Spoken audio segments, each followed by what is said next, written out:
Okay. Um, Hi, everyone. So my name is Lauren Cusick.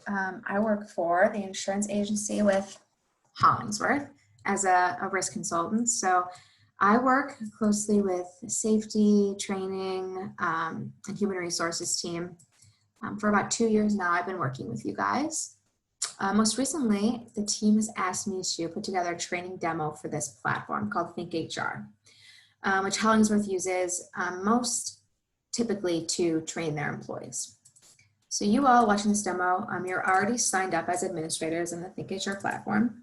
And the point of the demonstration is basically to show all of you the applications of what Think HR can do. And most importantly, I think we're going to go over all of the capabilities of the training section in particular of Think HR.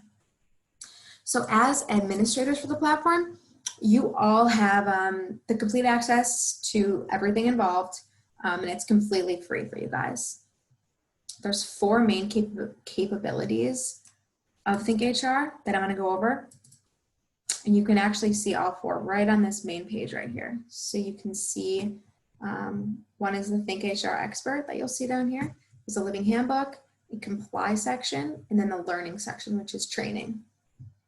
So we'll go into detail on each of those. So first we have the Think HR Expert. So the first aspect of the platform I really want to go over with you guys is that you have full access to Think HR Experts. If you have really specific questions that you haven't come across before, you can come on here and either send them a message or give them a phone call. All the experts on here, they're SHRM designated professionals in the field. The turnaround, it could possibly take up to a day. During COVID-19, it was taking maybe longer, but they've really gotten that down now. And I've asked a couple questions even in the past couple weeks, and responses have come back in less than an hour. If you call on the phone, you may even get a response, even faster than that. The phone number's up here, you can see, and these are the hours in which they're available. I also, something I should note is that I also have full access to ask questions on Hollingsworth's behalf. So you all could feel free to send me a question at any time. I could ask Think HR and then I'll submit your question and they can CC you on that response. So I'll click this where it says send response to client. I'll click in Hollingsworth. I can do this for all of our clients. So Hollingsworth in specific, and then maybe I'm going to send this to Sandy. Type the question, put in all this information, submit it. It'll send to me and it'll CC you guys. There's also a question and answer database that you could search right here. And it really shows hundreds of questions that have most recently been asked. You could also search this database to see if your question that you're maybe looking to ask Think HR or ask the experts has already been asked. So it's a little bit more time consuming, but I mean, it's a great option if I know we all have busy schedules. We don't have the time to just search through the recently asked questions, but maybe your question's about FMLA. You could put more specific than just FMLA, but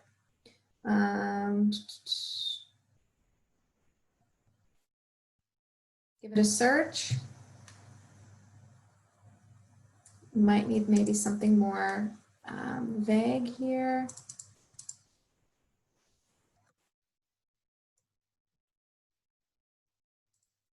And then maybe, okay, and maybe at times there isn't something available for that question, but that's okay.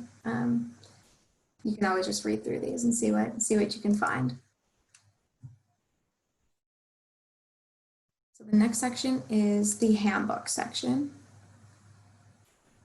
One of the main selling points of this platform that a lot of our clients use it for is the living employee handbook aspect. So I know Hollingsworth is using legal counsel to write their employee handbook, to make sure it's compliant with state and federal regulations. But a lot of our larger clients, but also a lot of our smaller ones are using this platform so that they can save money in regards to legal counsel. So the living employee handbook, it allows you to visually see which policies are required, which are best practices and which are optional. So I'll go to my test right here.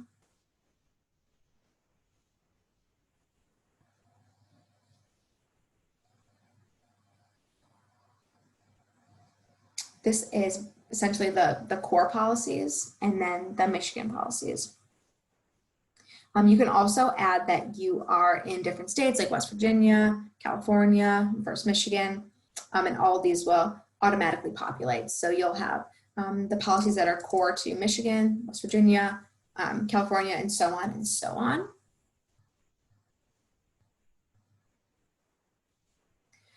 So when you go into the core policies or your state-specific policies, you can view the details of any of them. You can also make edits to them, which is cool. And like I said, the ones with the red asterisk, those are required. Blue, maybe you can't see them yet.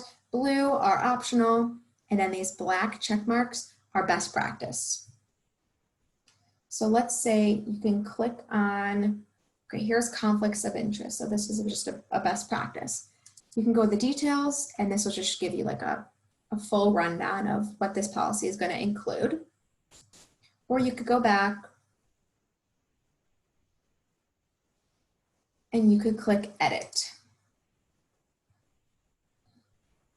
And that would allow you to make edits. You can customize it and do whatever you'd like to create it and customize it towards Hollingsworth.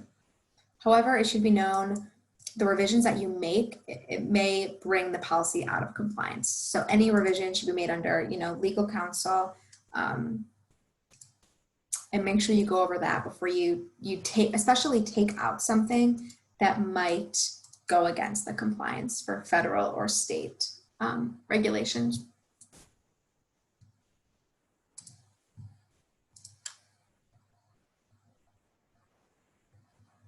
One really great benefit is that the Living Handbook, it updates without having you to do anything essentially.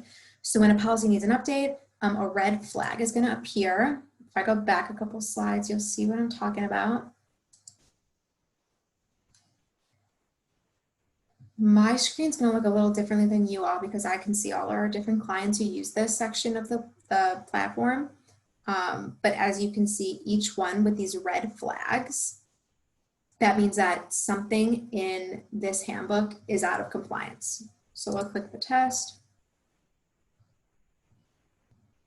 And once you're in the table of contents, you will see the policy alerts come up, and all of these little numbers right here means that there's a policy alert. So I'll click on one for you guys. This is just our test program. So this is saying that this policy changed May 4th, 2019. We've never updated our test policy, so that's why these are so old. But this might say like alert date October 1st, that something's coming up and it's going to need to change. And one cool thing is that you can either accept the changes or dismiss the alert, but you won't be able to make edits until you have officially done that. And obviously you want to accept the policy changes because then that way you're going to be in compliance still.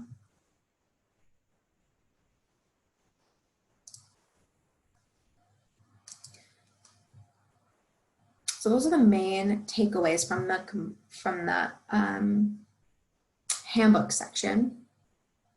The next section I wanted to go over was comply.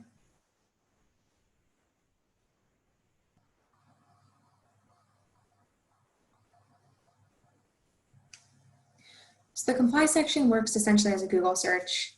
But there's also a couple quick links like this job description builder. It even can bring back to the question and answer database, Living Handbook. There's also a COVID-19 toolkit now, and as well as this compliance calendar. So one really cool thing I want to go over first is the job description builder. You can see here, so I can create, and you can download these into Word documents or PDF. They can be completely customizable, edited, make deletions, make additions, reorganize, anything you would want. They're really great for HR professionals to use. And the employees get a clear expectation of job requirements. I'm sure Hollingsworth has something that's given to employees at a new hire orientation, or even before in a job posting that shows what's going to be required for that specific job. But this is also a really cool feature too, if you were interested. So you would go to the Get Started tab up here.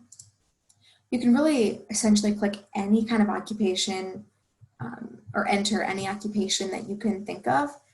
And other options will come up. So I was going to put sorter in. So as you can see, they have postal service mail sorter, inspectors, testers, sorters, maybe like a quality control type of thing. We'll click that one for this scenario.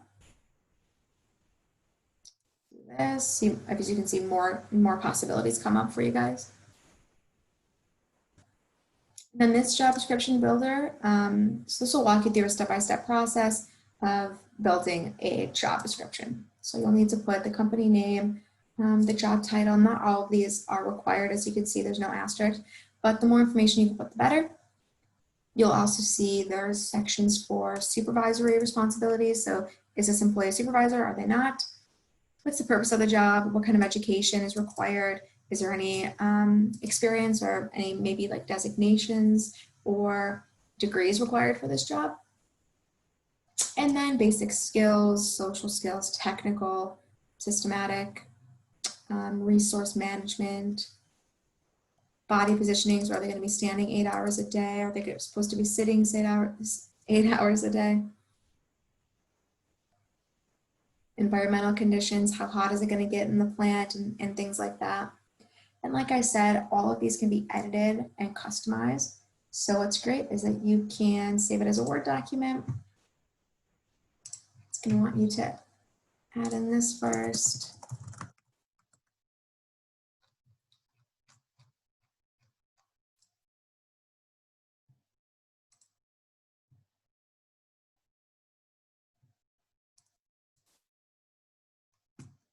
And now you have a customizable document that you can change and complete to your liking.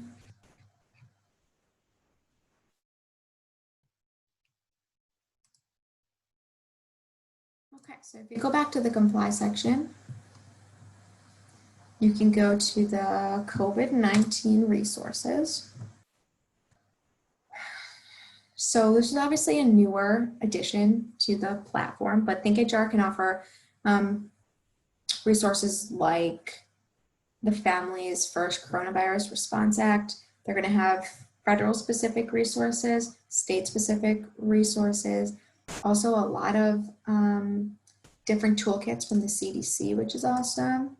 Sample policies for telecommuting, work from home now, which is obviously popular. COVID-19 travel restrictions, so different templates and forms that can be helpful for you guys, as well as checklists, guides to returning to work. I was using these a lot back in April, May. Also a couple of webinars. I've never been on the webinars before, but they're really short. They're quick ones. They're not long, hour-long trainings.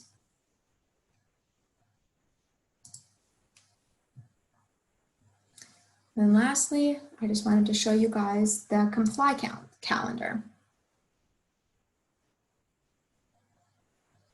So you can find all important compliance deadlines here, key event dates. They're going to be pre-populated in this one place for you guys, which is really cool. So it can, alert you. They can email you when an alert or a new deadline is coming up. Mainly the point of this is that you never miss a deadline. It's going to be virtually impossible with all these updates you're going to be getting. And you can also download like the calendar in a PDF form. Yearly shortcut list, I'll show you guys as well. Here's the calendar just in a PDF form. And then here is the yearly shortcut list. So, print this out, post it on your wall now at home or at your cube at work, and it'll be impossible to miss a deadline.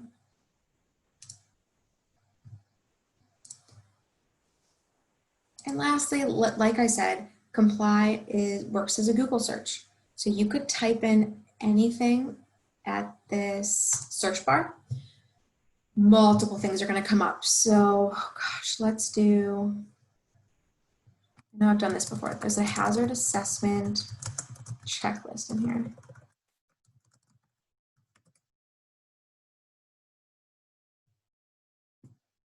but you can type in anything related to staffing or discrimination, FMLA again, and all of this stuff's going to come up. And if you see on the left-hand side over here, there's 163 commentaries on a hazard assessment checklist. There's 18 actual checklists, 7 different tools, 8 forms, sample policies, 10, law alerts, questions that have been asked related to this, external links, 69, a couple of webinars. So really cool. And this is the hazard assessment checklist that I typically use because it's so in-depth. It's 20 pages, anything you could think of related to safety and health in the workplace. We got exit doors, portable ladders, hand tools and equipment. I mean, it goes on and on and on. So that's just one of the cool aspects of this site.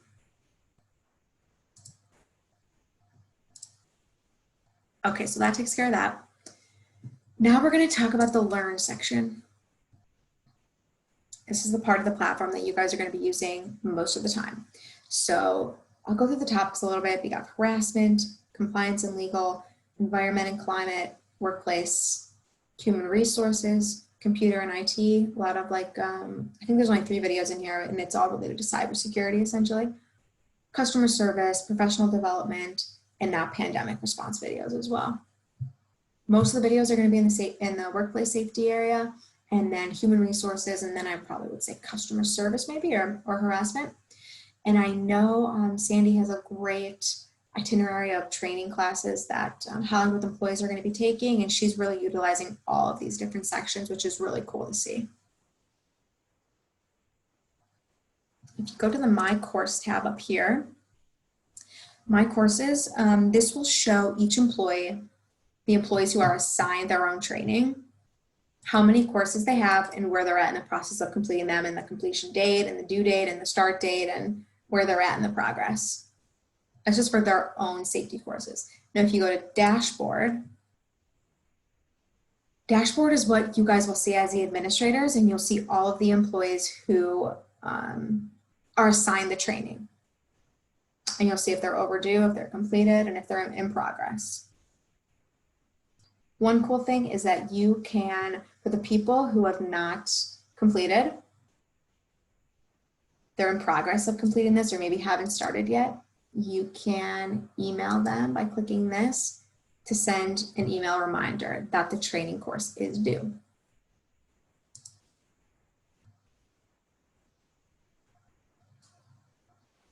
This looks a little different just on my end, just because I can see all of our different clients, and you guys will be able to see all of your Hollingsworth employees, just so you know.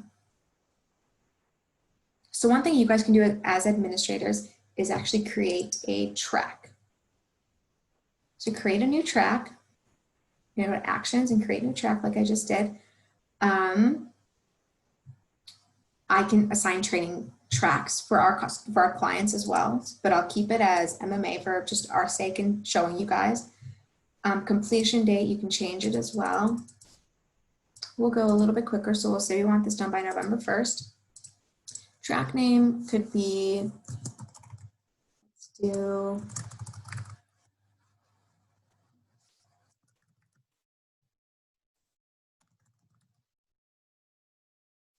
ladder safety. Add course. You can obviously add more courses than that. Anything you'd want. It kind of brings, each new tab brings over different sections of trainings that you can pick from. Obviously, these aren't all related to ladder safety, but just to show you that you can click as many different trainings as you want. Continue. These are all of our employees at MMA, but you'll see your employees at Hollingsworth. So I'll click Pat, and I'll click Continue. You can click as many as you want, obviously. I'll click Continue. What's cool is then you'll get to this page right here where you can click between, do you want them to get a welcome note? Obviously, you'd want to always click this because you want them to know that they received this training. I'll get an email from ThinkHR that says you are assigned this training from so-and-so, maybe Reed, maybe whoever.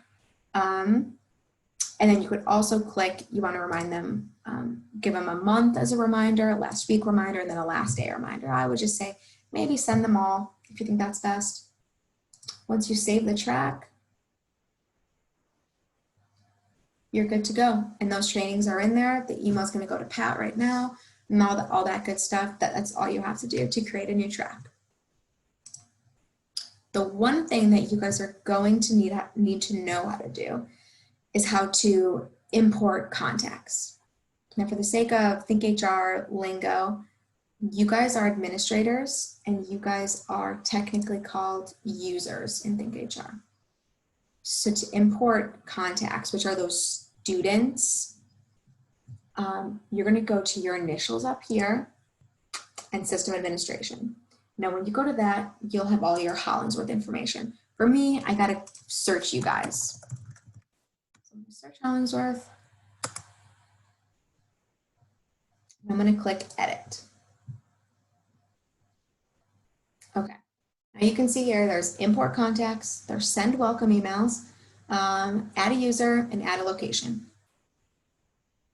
You guys are going to go to, like I said, administrative workers. Those are users. Okay. And that's typically what I do. Most likely, like Reed or Sandy will email me and say, we need to add a new user to ThinkHR, and they need to be granted administrator rights. So that's what I'll do.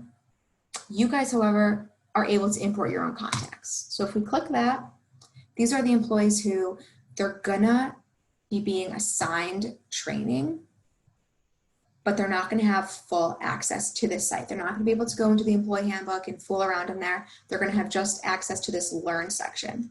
They're going to be able to watch their training videos, track them, everything like that, but nothing else. No ThinkHR advisor access, anything like that.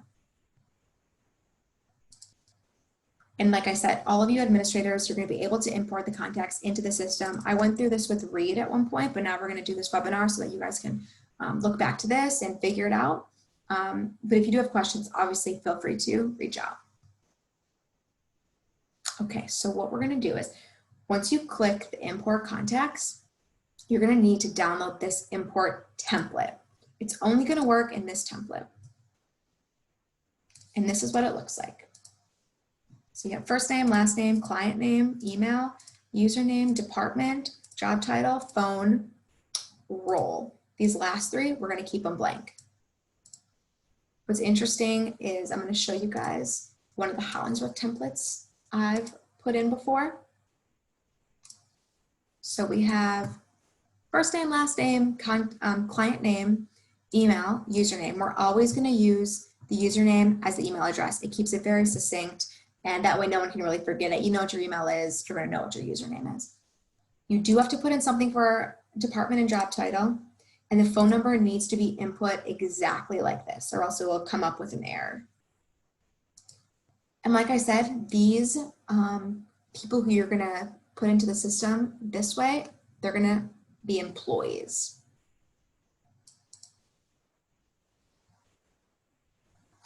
And once again, leave these three blank.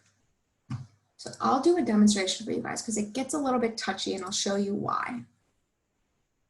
Okay, so earlier in the day, I put together this one. It's a test one. So I put my information in, Hollingsworth. I should note that Hollingsworth is going to need to be added in exactly like this, Hollingsworth Logistics Group, LLC, because that's how it's input in ThinkHR. So that's really critical, or else it'll come back with an error.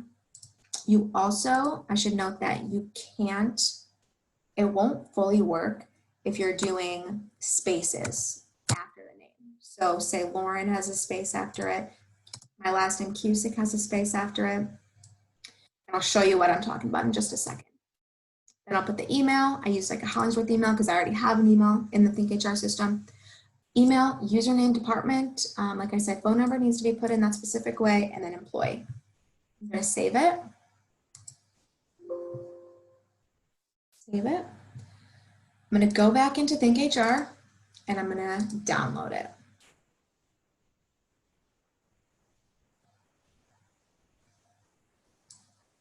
I'm going to find it in here, put it under test, open it up, and you're gonna see it say 1 invalid contact. So I'll click this download invalid contacts to see, it'll tell you exactly what you did wrong essentially. Okay, so we got 2 errors. First name, it says it has spaces. Last name has spaces. So then you know exactly what you need to correct. So then I'm gonna go back in here and I'm gonna delete that space. I'm gonna delete that space. I'm gonna save it again. Save. And then I import it again.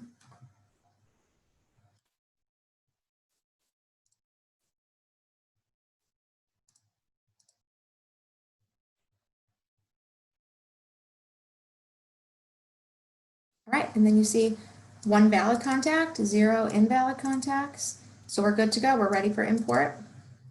So then what we'll do is we'll click import.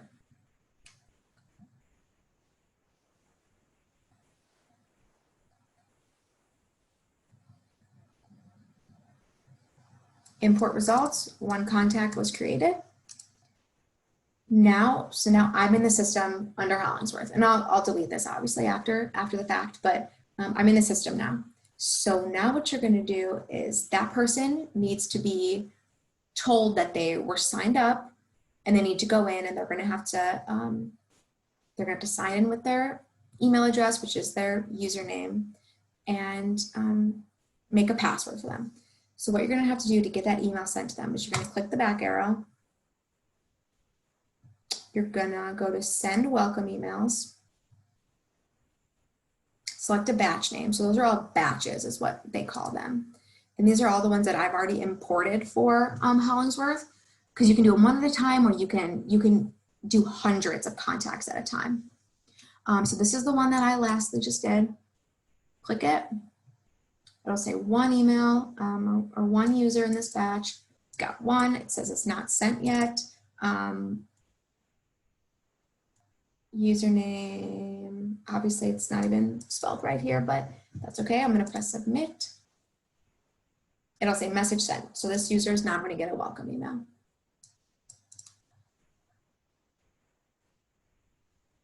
And essentially that is actually mostly what you guys will be doing on this site.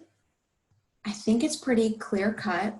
I've also sent over to Sandy and Liz there's these different resources that in words, instead of watching a video, take you fully through this learn section and the handbook section as well, but mostly for you guys, the learn section, and it'll show you detail from detail what you can do, how you can do it. So those have been sent to Sandy and Liz, and they're gonna send them off to you guys as well. I really hope this was helpful in any way, but if there are any questions, please feel free to reach out at any time, you guys. Thanks so much.